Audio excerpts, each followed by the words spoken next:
Le musée ouvre ses portes à 10 heures tous les jours. Merci de ne pas toucher les œuvres d'art. 1. Quelle information est communiquée au public?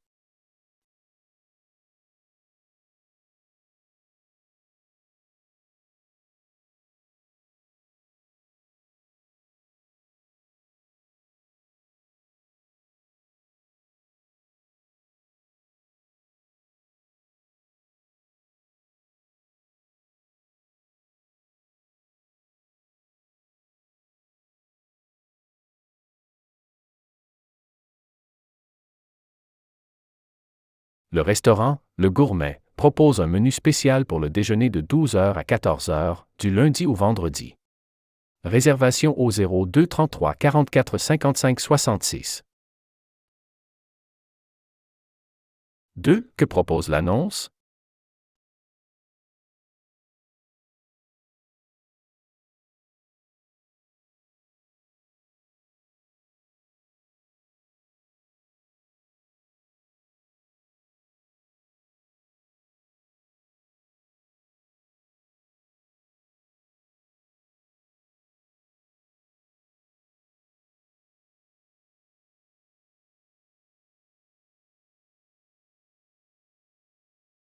Je vais faire les courses cet après-midi.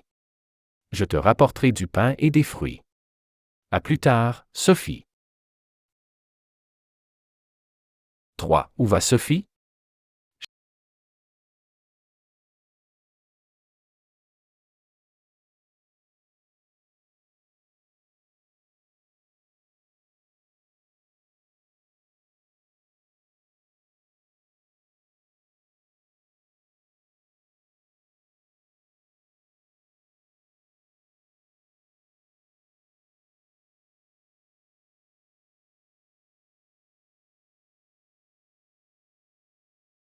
Chaque hiver, nous allons à la montagne pour skier.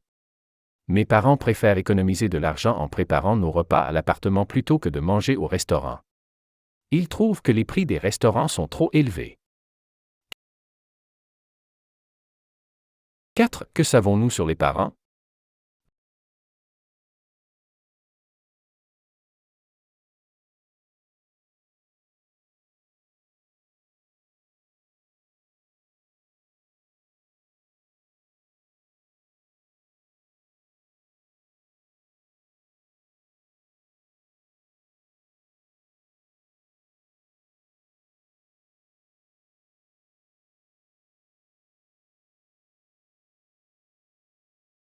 Concert des musique classique.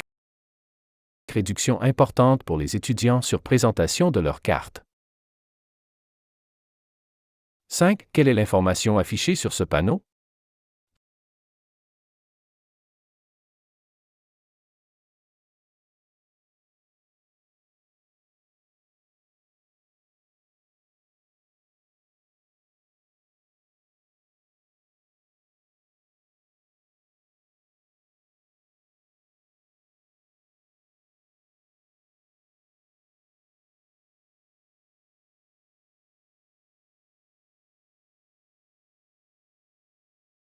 Thomas, rejoins-moi à la bibliothèque à 15 heures, après ma séance de lecture. J'ai déjà déjeuné, on pourra ensuite aller au parc. Si, que fait Clara jusqu'à 15 heures?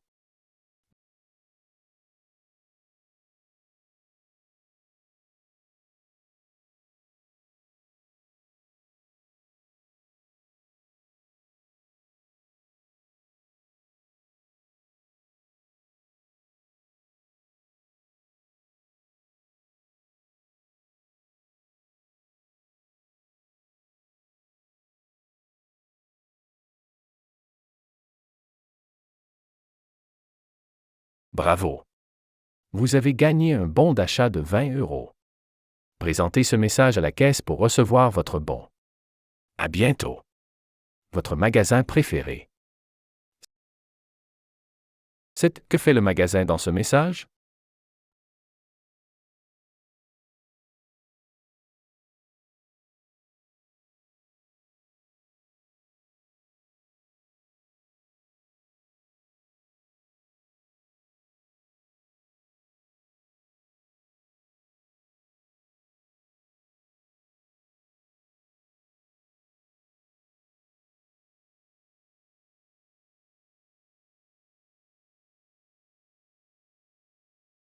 Monsieur Lefebvre, je vous prie de bien vouloir vous présenter au lieu, date et heure indiquées ci-dessous. Merci de vous munir de cette convocation et d'une pièce d'identité qui vous seront demandées à l'entrée. Université Saint-Pierre, 12, rue du Parc, 44 000 Nantes. Examen d'histoire, salle 102. Jeudi 10 juin à 9 heures.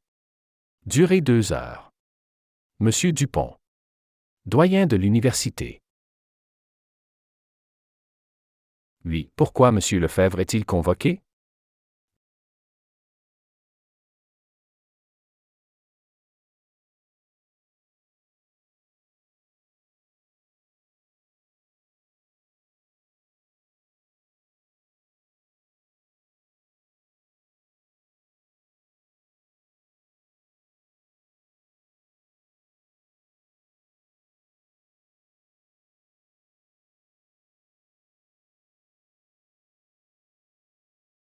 De Claire Bernard.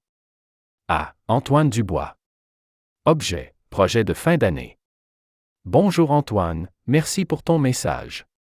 Oui, je peux t'aider à finaliser la présentation du projet avant la réunion de demain avec l'équipe.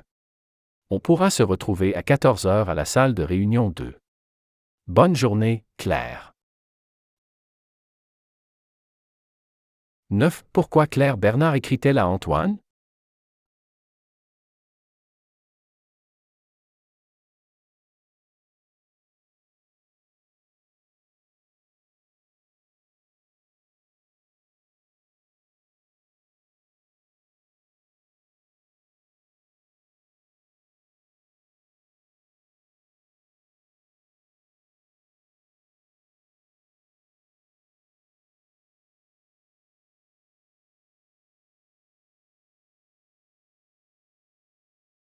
De martinez@mail.fr à Madame Leclerc. Madame Leclerc, vous avez réservé une chambre dans notre hôtel pour la période du 15 au 20 juillet. Nous vous prions de bien vouloir passer à la réception à votre arrivée pour effectuer le check-in et régler la caution. Cordialement, Jean Martinez, réceptionniste. Dis, pourquoi Madame Leclerc reçoit-elle ce message?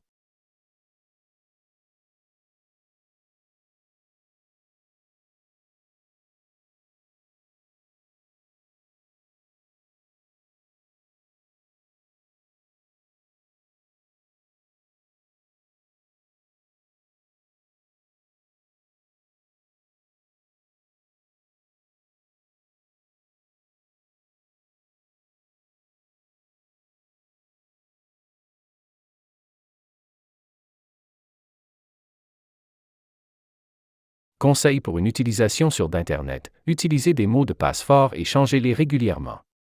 Méfiez-vous des emails et des liens suspects. Installez et mettez à jour régulièrement un logiciel antivirus. Limitez les informations personnelles que vous partagez en ligne. 11. À quoi sert ce document?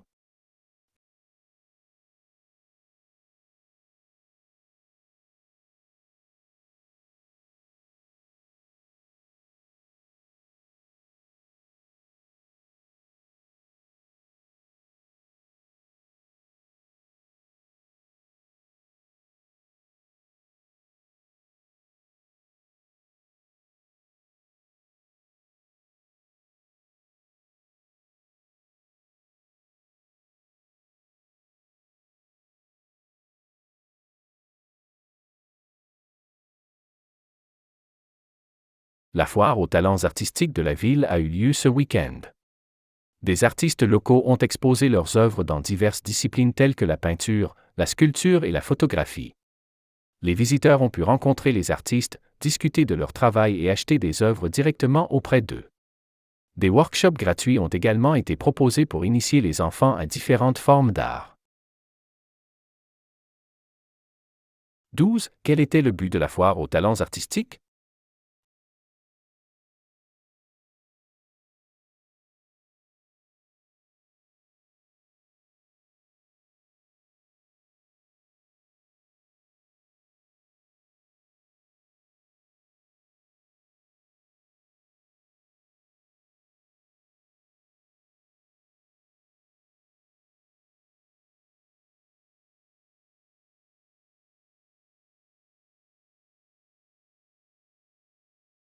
Un atelier sur la nutrition et le bien-être sera organisé le samedi 10 juillet à 14 heures au centre communautaire de Greenfield.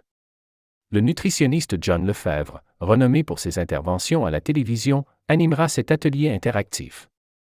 Venez découvrir des conseils pratiques pour améliorer votre alimentation et votre santé. L'inscription est gratuite pour tous les résidents de Greenfield. 13. Pourquoi l'atelier a-t-il choisi John Lefebvre comme intervenant?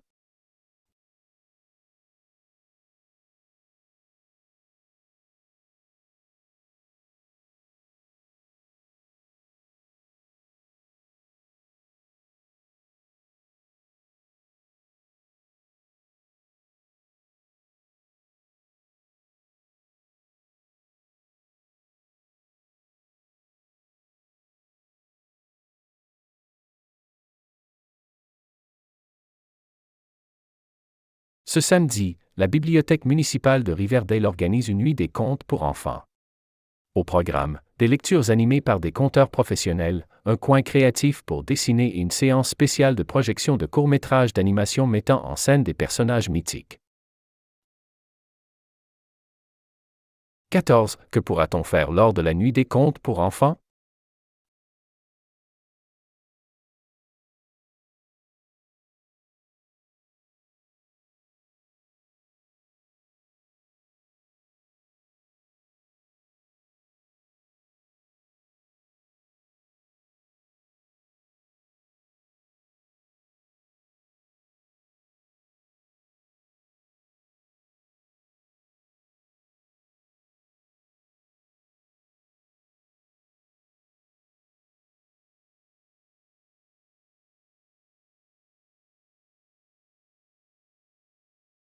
Après avoir terminé ses études en design industriel, Julien a trouvé que le marché du travail était plus compétitif que prévu. Malgré ses compétences et ses efforts, il a eu du mal à décrocher son premier emploi dans le domaine. Finalement, il a décidé de suivre des cours de perfectionnement en ligne tout en cherchant des opportunités à l'international. Son objectif est de trouver un poste qui correspond à ses aspirations professionnelles. 15. De quoi est-il question dans cet article?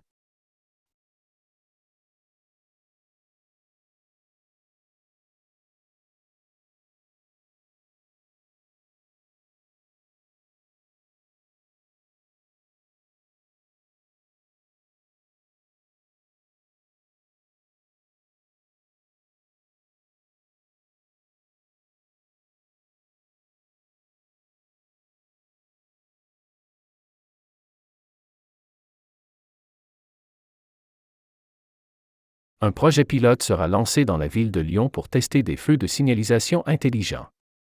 Ces feux seront équipés de capteurs pour détecter le nombre de véhicules et de piétons présents à chaque intersection. Ils ajusteront automatiquement la durée des feux verts et rouges en fonction du flux de circulation, afin de réduire les temps d'attente et d'améliorer la fluidité du trafic. 16. Quelle amélioration est visée par ce projet pilote?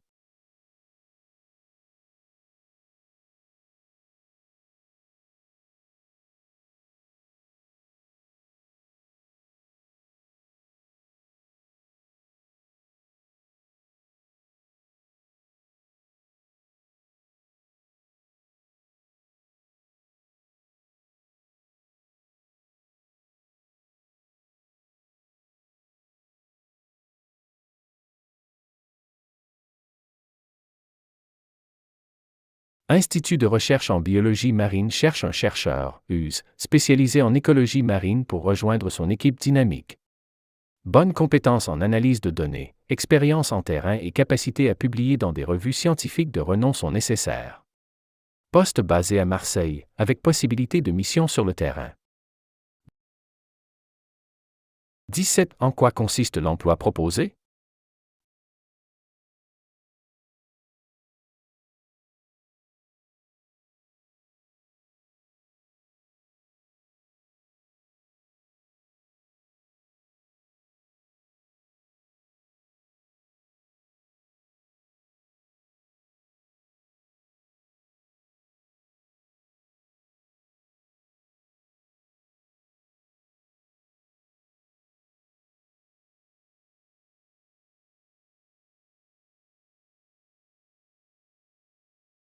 Un centre communautaire lance un programme de soutien pour les résidents âgés de plus de 60 ans. Ce programme offre des subventions pour l'installation de dispositifs de sécurité à domicile, comme des alarmes et des rampes d'accès. Les intéressés peuvent prendre rendez-vous pour une évaluation gratuite de leurs besoins à domicile ou remplir un formulaire en ligne pour une première estimation. 18. À qui s'adresse ce message?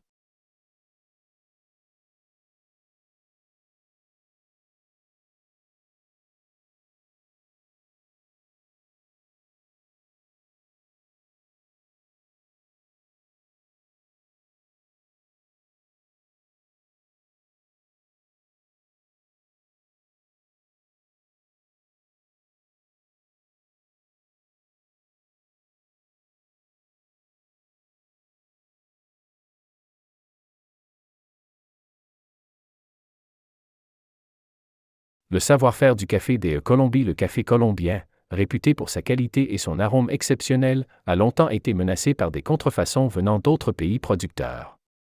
Pour préserver leur patrimoine culturel et économique, les Colombiens ont obtenu une appellation d'origine protégée en 1983. Cette reconnaissance garantit que seul le café cultivé dans certaines régions de Colombie, sous des conditions spécifiques, peut porter l'appellation Café de Colombie. Aujourd'hui, cette mesure permet aux producteurs locaux de préserver leurs traditions et de maintenir des standards élevés de qualité. 19. L'appellation d'origine protégée accordée au café de Colombie permet aux Colombiens.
Incident à la fête foraine. Lors de la fête foraine annuelle, Emma, 7 ans, savoure une barbe à papa rose vif.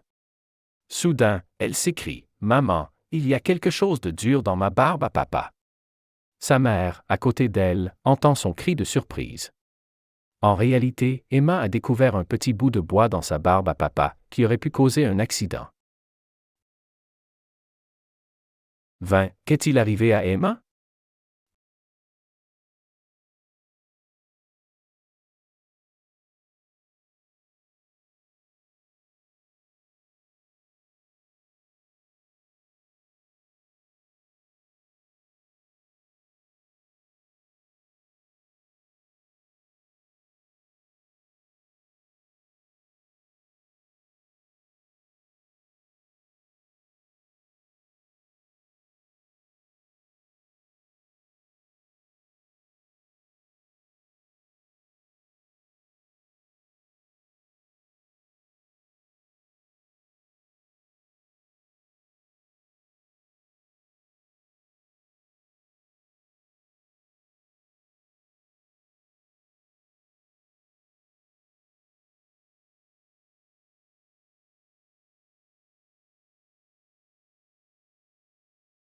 Le phénomène des globetrotters. Depuis le début des années 2000, une nouvelle tendance émerge parmi les jeunes adultes, celle des globetrotters.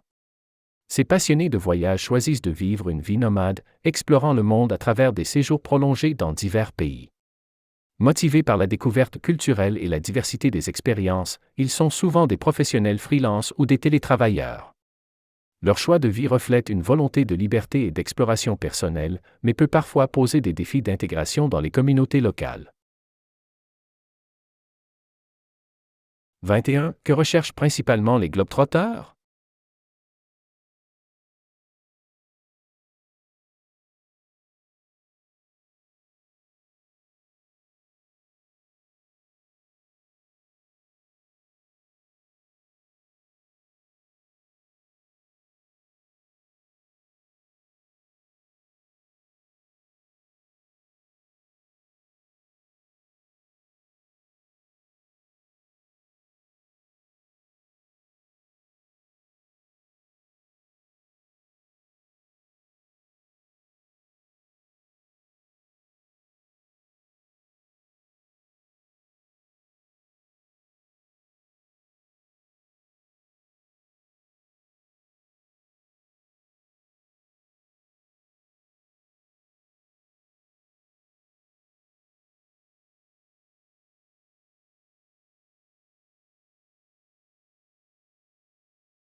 Le mystère des plantes musicales. Des chercheurs ont découvert une espèce rare de plante en Amazonie qui semble réagir aux vibrations musicales. Lorsqu'elles sont exposées à des mélodies douces, ces plantes ont montré une croissance accélérée et une floraison plus abondante. Cependant, elles semblent éviter certaines notes discordantes, ce qui entrave leur développement. Cette réaction intrigante ouvre de nouvelles possibilités pour l'agriculture et la thérapie végétale, mais suscite également des questions sur la manière dont la musique affecte le monde végétal. 22. Pourquoi les chercheurs observent-ils un tel phénomène chez ces plantes?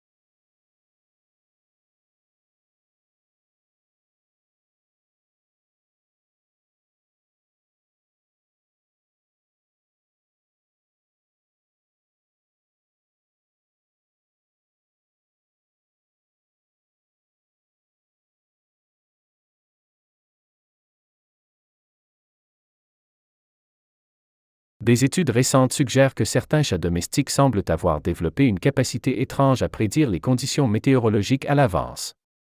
Lorsque des changements de pression atmosphérique se produisent, ces chats deviennent agités et miaulent de manière inhabituelle. Les chercheurs ont observé que ces comportements sont souvent suivis de changements météorologiques tels que des tempêtes ou des baisses soudaines de température. Bien que la science ne puisse pas encore expliquer complètement ce phénomène, il ouvre la voie à de nouvelles recherches sur les capacités sensorielles des animaux domestiques. 23. Pourquoi les chercheurs étudient ce comportement chez les chats?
Une nouvelle tendance émerge dans le secteur des soins aux personnes âgées, l'introduction de robots affectifs dans les maisons de retraite. Ces robots sont conçus pour offrir une compagnie et un soutien émotionnel aux résidents, notamment ceux souffrant de solitude. Équipés de capteurs avancés et de capacités de reconnaissance vocale, ils peuvent interagir de manière empathique avec les personnes âgées, leur offrant un réconfort constant. Cette innovation suscite un débat sur l'impact éthique et social des technologies dans le domaine des soins de longue durée. 24. Pourquoi les maisons de retraite intègrent-elles des robots affectifs?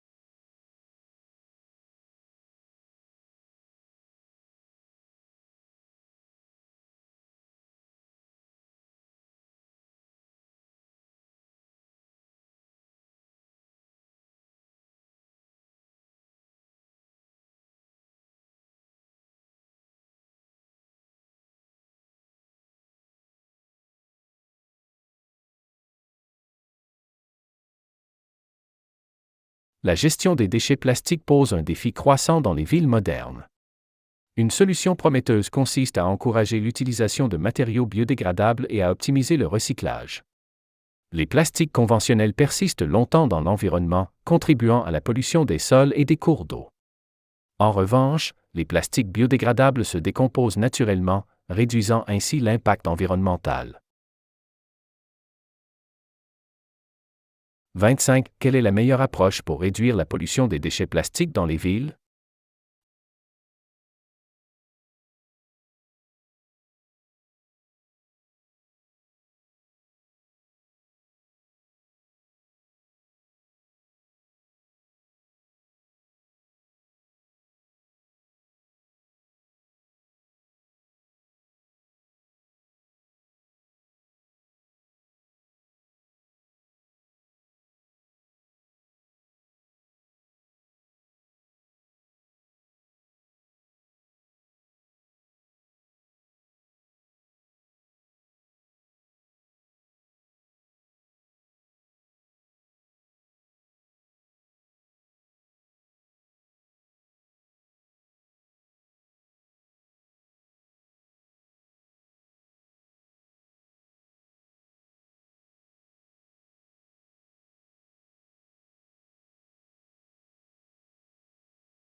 La révolution numérique a transformé de nombreux aspects de nos vies au cours des dernières décennies. L'un des domaines les plus impactés est sans doute celui de la communication. Grâce aux avancées technologiques, il est désormais possible de rester en contact avec des personnes situées à l'autre bout du monde en temps réel. Les réseaux sociaux, les applications de messagerie instantanée et les plateformes de visioconférence ont rendu la communication plus rapide et plus accessible que jamais. Cependant, cette évolution n'est pas sans conséquences. Certains chercheurs soulignent que l'usage excessif des technologies numériques peut entraîner une diminution de la qualité des interactions humaines, ainsi qu'une dépendance à ces outils. Il est donc crucial de trouver un équilibre entre les avantages offerts par la révolution numérique et les risques potentiels associés à une utilisation excessive. 26. Que apprend-on dans cet article sur l'impact de la révolution numérique sur la communication?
Tous les sites web qui cherchent à pérenniser leur audience ou tout simplement à assurer leur survie font assaut d'imagination pour nous gaver de pubs, avec un entonnoir s'il le faut. Les messages sont de plus en plus envahissants. Sur Europe 1 et d'autres médias, vous avez droit à un pré-roll de 20 secondes à une minute, juste avant d'accéder au lecteur multimédia. Mais ce n'est pas fini. Patientez encore 10 secondes avant d'accéder enfin à votre émission préférée et n'oubliez pas de cliquer sur Stop après avoir écouté le podcast pour ne pas vous prendre un dernier message dans les oreilles. Sur YouTube, vous devez en passer par la pub avant d'avoir le droit de la virer. C'est entendu, il faut bien compenser la gratuité qui est la règle sur la toile. Mais on approche de la limite, trop de pub tue la pub. 27. Que explique ce texte au sujet de la publicité?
sans sucre ajouté, naturellement riche en vitamines. Pas facile de s'y retrouver entre les aliments vraiment bons pour la santé et les autres. Face aux mentions plus ou moins fantaisistes figurant sur les paquets de céréales, yaourts et autres produits alimentaires, la Commission européenne a fait le tri. Après 4 années d'évaluation, elle a adopté une liste de 222 allégations santé. Seules ces affirmations, considérées comme prouvées scientifiquement, pourront désormais figurer sur les emballages. Au total, 1600 slogans mensongers ont été écartés et 2200 sont encore à l'étude. Les industriels peu scrupuleux ont 6 mois pour gommer de leurs emballages les messages trompeurs.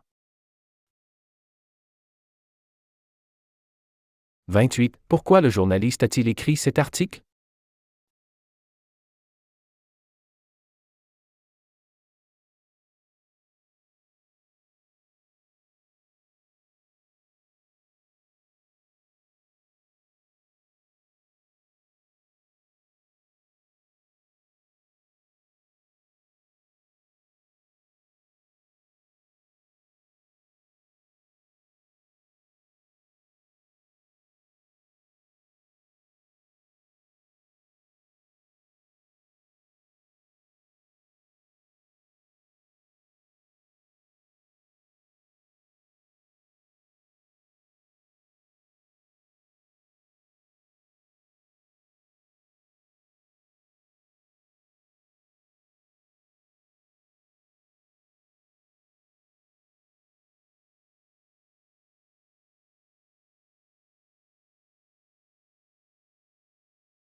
En 2011, les radars ont continué de se multiplier sur le bord des routes, rapportant des recettes toujours plus élevées.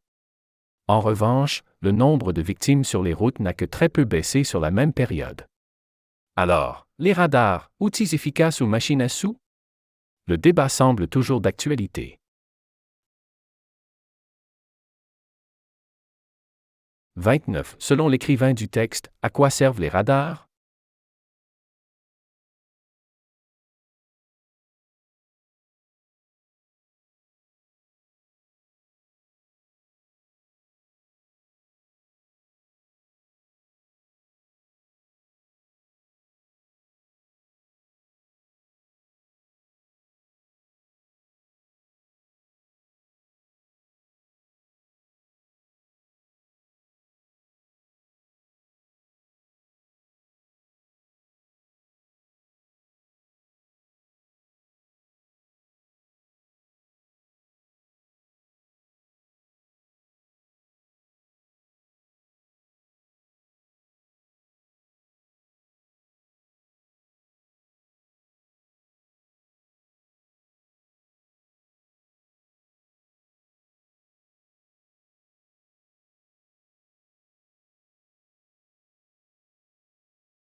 C'est une colocation intergénérationnelle, des seniors accueillent comme locataires des étudiants ou des apprentis.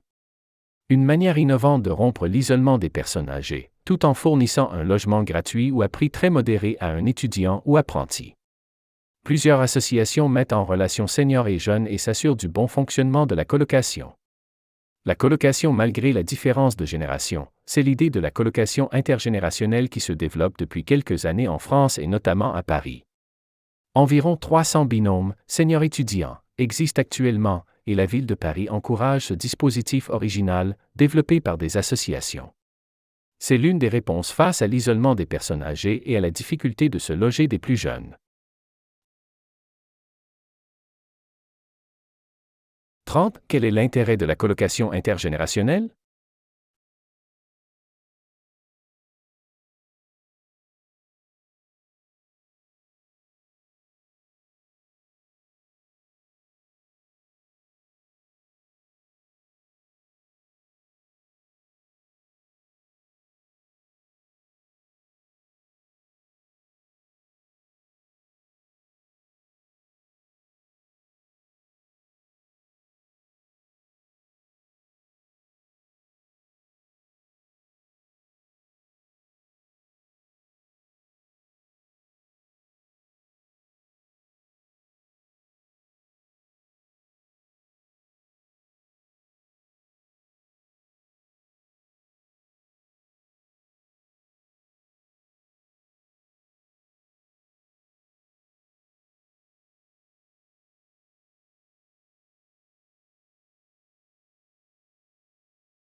Depuis longtemps, il y a des craintes sur la santé à cause des ondes électromagnétiques émises par la technologie de téléphonie mobile, en mai 2000 sur Doctissimo, en 2005 sur Destination Santé.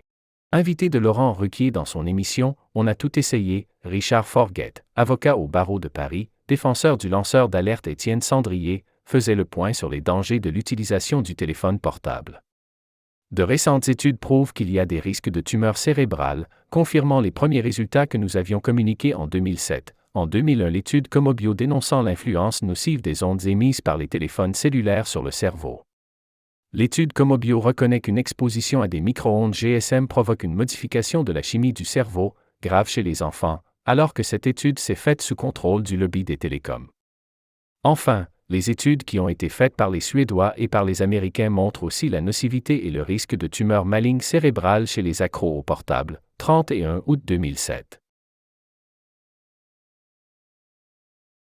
31. Quel est le sujet présenté dans ce document?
Réseau de connaissances sexe âge statut matrimonial pour les femmes grossesse possible pour une femme jeune nombre d'enfants pour une mère de famille âge des enfants diplôme expérience professionnelle handicap goût vestimentaire gestuelle poignée de main couleur de cheveux couleur de peau recrutement d'une femme par une femme est difficile véhicule stabilité sur le CV dans un marché complètement instable bilinguisme minimum. Résumé, toutes ces discriminations sont basées uniquement sur l'émotionnel où les clichés sont complètement subjectifs, favorisant la compétition dans son aspect le plus négatif, l'hypocrisie au détriment des valeurs de l'individu et de ses compétences. En même temps, comment sélectionner un candidat plus qu'un autre à CV égal? La discrimination est-elle nécessaire?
« 32. Pourquoi cette étude a été réalisée?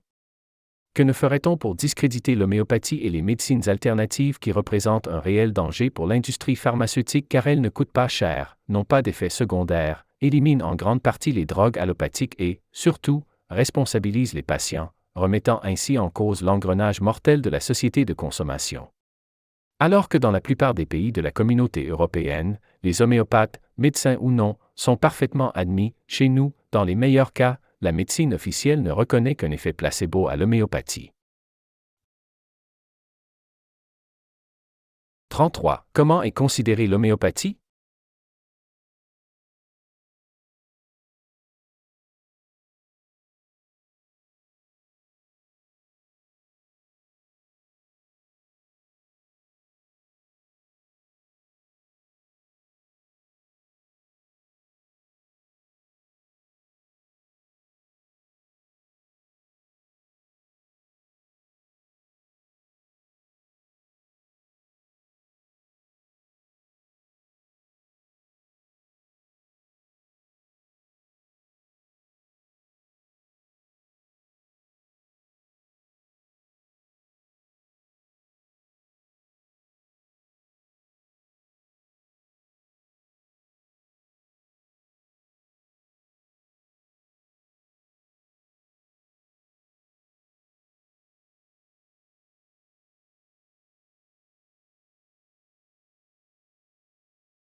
Même si l'avion est un moyen de transport parmi les plus sûrs, avec le bus et le métro, même si les appareils de vol sont de plus en plus contrôlés, prendre l'avion, que ce soit pour la première fois ou à l'occasion d'un déplacement saisonnier, peut être source d'appréhension voire d'angoisse pour certains d'entre nous.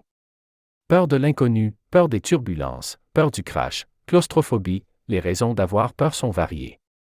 Les accidents meurtriers récents, les expériences difficiles lors de vols tourmentés, le renforcement des contrôles aériens rappellent évidemment les risques encourus. 34. De quoi parle-t-on dans cet article?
Enfin une bonne nouvelle pour les écologistes qui pestent contre le gaspillage d'énergie. Le gouvernement s'apprête à publier un arrêté obligeant, à compter du 1er juillet, les commerces et les bureaux à éteindre leur lumière d'1h à 6h du matin, afin de réduire la facture énergétique de notre pays. L'arrêté, qui vise les bâtiments non résidentiels, bureaux, commerces, hôpitaux, prône la sobriété énergétique en interdisant désormais l'éclairage des façades, des vitrines commerciales et des intérieurs de bâtiments visibles de l'extérieur. Du côté des commerçants et des entreprises, cette mesure qui vise à économiser de l'énergie est très mal accueillie. 35. Quelle est l'intention de l'écrivain de ce texte?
Le tabou de la chirurgie plastique s'effrite peu à peu.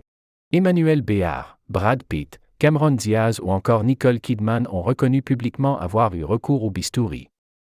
Dans une société caractérisée par la recherche de la perfection et de la jeunesse éternelle, les opérations de chirurgie esthétique sont monnaie courante. Les stars elles-mêmes n'hésitent plus à confesser les interventions subies, à l'image de Béard, « J'ai fait refaire ma bouche à l'âge de 27 ans. Ce n'est une énigme pour personne, c'est loupé. A ainsi confié l'actrice au journal Le Monde. Désormais âgée de 48 ans, elle regrette d'avoir eu recours à la chirurgie mais assume son acte. Aujourd'hui, rien que l'idée d'une piqûre me foudroie. Mais en même temps, je me dis que ce n'est pas facile de vieillir, dans ce métier, quand on est une femme, explique-t-elle. L'actrice s'est laissée tenter il y a 20 ans car elle n'avait pas confiance en elle. Beaucoup l'ont fait pour les mêmes raisons, par peur de vieillir ou tout simplement pour se sentir mieux. 36. Par quoi le recours à la chirurgie esthétique est-il motivé?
En principe, les établissements industriels et commerciaux ne doivent pas occuper des salariés le dimanche.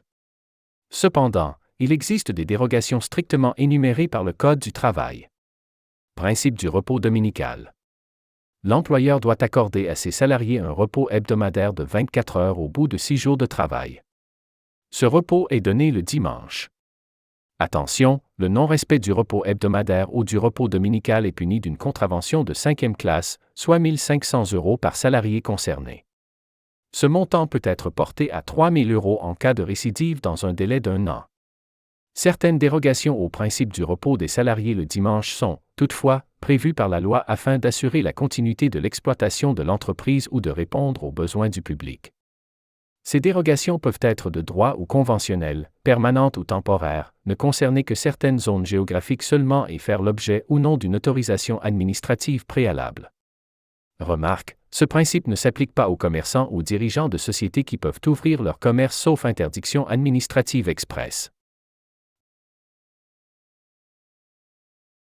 37. À quelles conditions la contravention est-elle doublée?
La seule question à se poser, lorsque l'on parle du salaire des sportifs, revient sur le mode de rémunération.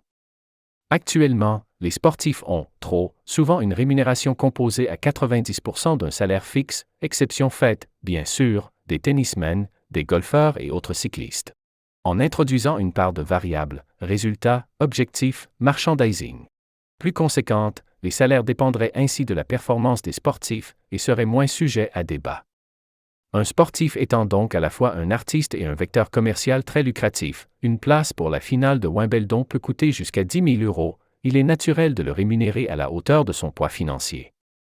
Il serait bien sûr plus légitime que sa rémunération soit proportionnelle à son poids financier, ce qui arrivera bien un jour. Enfin, et c'est là toute la schizophrénie française. D'un côté, on veut du spectacle, du sport de haut niveau et des sportifs susceptibles de faire briller notre beau blason bleu-blanc-rouge. De l'autre, on les dénonce, comme trop payés, et on compte les taxer davantage, pour être certain qu'ils quittent notre hexagone préféré. Ce type de paradoxe est à l'origine du malaise français autour de la rémunération des sportifs. Au fond, le vrai problème n'est pas le « combien », mais plutôt le « comment ». 38. Comment est jugée la rémunération d'un sportif?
La Fondation Born Free, qui défend la conservation des espèces animales menacées, a publié fin avril son étude annuelle sur la qualité des zoos et parcs animaliers.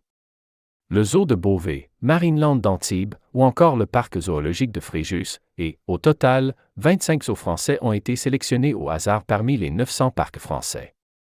Selon l'étude, dans un tiers des zoos étudiés, les conditions de vie des animaux ne sont pas satisfaisantes. Parmi les 16 zoos qui encourageaient le contact avec les animaux, un seul semblait avoir affiché des avertissements demandant au public de se laver les mains après le contact, déplore la Fondation. Si dans l'ensemble les animaux sont bien traités, la Fondation a observé qu'un grand nombre d'enclos n'offraient pas les caractéristiques appropriées pour permettre aux animaux d'exprimer leur comportement naturel. 39. Quelle remarque est faite au niveau de la gestion des eaux?